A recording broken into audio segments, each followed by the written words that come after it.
Evangelho de João, capítulo 1, versículo de 47 a 51.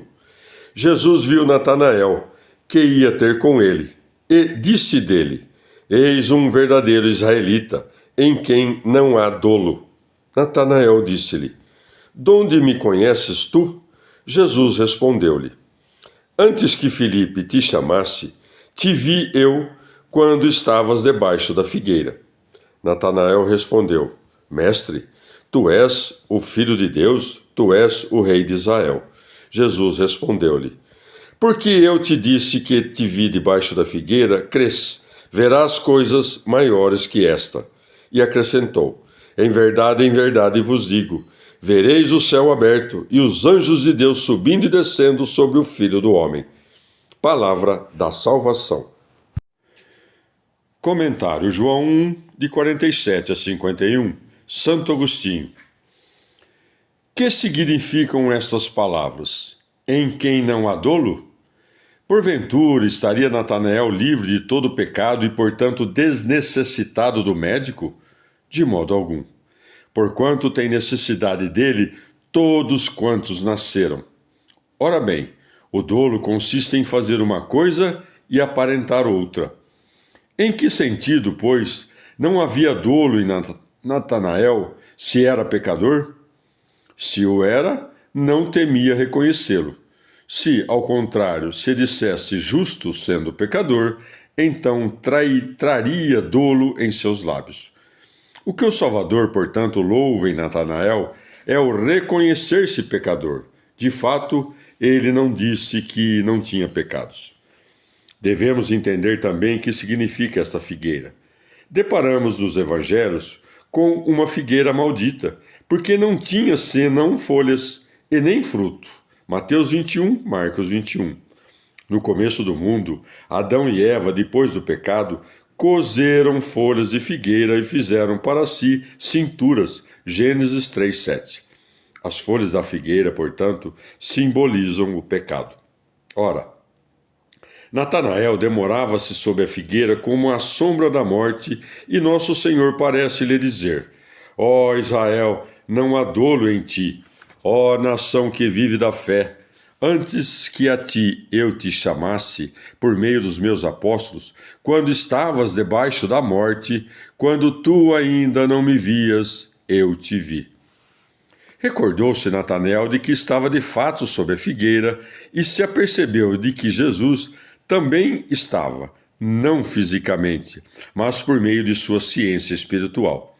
Sabendo, porém, que achava-se só debaixo da figueira, reconheceu de Jesus a divindade. Recordemos a antiga história de Jacó. Viu em sonhos uma escada posta sobre a terra, cujo cimo tocava o céu, e os anjos de Deus subindo e descendo por ela, e o Senhor apoiado na escada. Gênesis 28:12. Jacó, atinando com o significado da visão, tomou a pedra que tinha posta debaixo da cabeça e derramou óleo sobre ela. Porventura, intentava fazer um ídolo? Não. Este agir é figurativo, e ele não rendeu culto algum a esta pedra. Reconheces aqui a unção e o Cristo. É esta, com efeito, a pedra que os construtores rejeitaram. E porque, por um lado, Jacó, que foi chamado Israel, viu essa escada num sonho, e por outro, Natanael, segundo o testemunho de Jesus, é um verdadeiro israelita, é de razão que o Salvador lhe mencione o sonho de Jacó. Como a dizer, aquilo que Jacó, a quem pus por nome Israel, viu em sonhos, tu testemunharás em realidade. Verás o céu aberto e os anjos de Deus a subir e descer sobre o Filho do Homem. Se desciam sobre ele, também o subiam, porque ele está a um só tempo nas alturas do céu e sobre a terra, no alto segundo sua natureza própria, embaixo entre os seus. Os bons pregadores que anunciam verdadeiramente a Cristo, esses são os anjos de Deus, que sobem e descem sobre o Filho do Homem. A exemplo de São Paulo, que subiu até o terceiro céu, 2 Coríntios 2, e que desceu a alimentar aos pequeninos com leite, 1 Coríntios 3. E Jesus diz a Natanael: Verás coisas maiores que esta. Porque a justificação daqueles que o Senhor chamou à fé é milagre mais remontado do que o de nos divisar à sombra da morte. Que nos aproveitaria se ficássemos onde nos viu?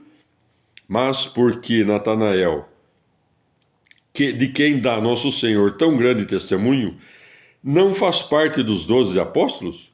Como se vê, ele era instruído e versado na ciência da lei, razão porque o nosso Senhor o não quis admitir entre os apóstolos. Com efeito, preferiu os ignorantes para confundir a vã ciência do mundo. E querendo dobrar a cerviz aos soberbos, não buscou oradores, senão pescadores. De fato, entre os pescadores, escolheu o que haveria de converter imperadores. Cipriano foi um grande orador, mas antes dele vemos Pedro, que não era senão pescador, e por quem viriam a crer no futuro não apenas oradores, senão imperadores.